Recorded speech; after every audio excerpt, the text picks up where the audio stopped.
Man of Mancha in Chinese. 50 years since the classical musical made its debut on Broadway, it now takes the stage at a theater in downtown Beijing. The story is well known among Western audiences, but most of the Chinese have never heard it before. Yet it proves a huge success. All 1,400 tickets were sold out 3 weeks before the opening night. 中间有一段唐吉诃德去讲述他的这个追求，讲这个不可能的梦这一段，我觉得，对，就是特别的振奋人心。我觉得很感动，因为在现在这个社会，大家有时候对于理想是可能处于一种很茫然和缺失的状态。我们心里面都对唐吉诃德的理想，始终铭记在心，但是可能在现实生活中会迷失自己。那么看到这个剧，我们就又重新找到了这种感觉。The secret for the sold-out performance of a Broadway musical in China? Sevenages Productions, a Beijing-based company which puts on a show, explains. In fact, the company did the first Man of Mancha in English in Shanghai, but it failed to become a hit. This time, the production team spent 4 years localizing the musical. The lyrics are carefully adapted into Chinese. The idea is that by watching it in their mother tongue, Chinese audiences can quickly connect and sympathize with the characters. The show's director, Joseph Graves, speaks of the most difficult part in their work. And that's very difficult to translate not only the meaning, but to capture a flavor of the style it was written in, and then the lyrics, which have to rhyme, have to mean the same thing, have to subscribe to the notes of the music. But even when the lines are in Chinese, striking a chord with a different viewership remains a challenge. Lead actor Liu Yan, who plays Don Quixote, knows it all too well.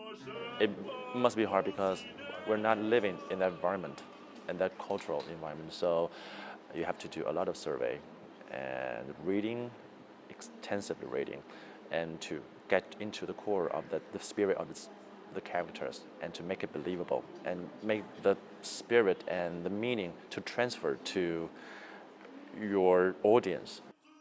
And the efforts paid off. But things were quite different 5 years ago when Leo started his career on the stage.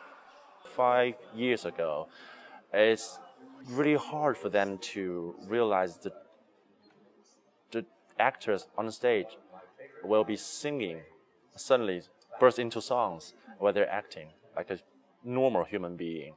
And now people go to theater to see musical alone.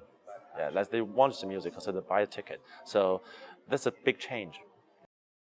And that change is happening in the whole musical industry. More and more Chinese audiences, especially young people in big cities, are showing great enthusiasm towards musicals. Take Beijing, for example. Box office revenues jumped to about $18.4 million last year, a threefold from 2014. And another Broadway classic, The Phantom of the Opera, which was played 51 rounds in Beijing last year, raked in about $9 million alone. Helping to stage musicals in more than 80 cities across China, Graves has confidence in the market. But what I did notice is there were an incredible number of really talented, passionate young artists.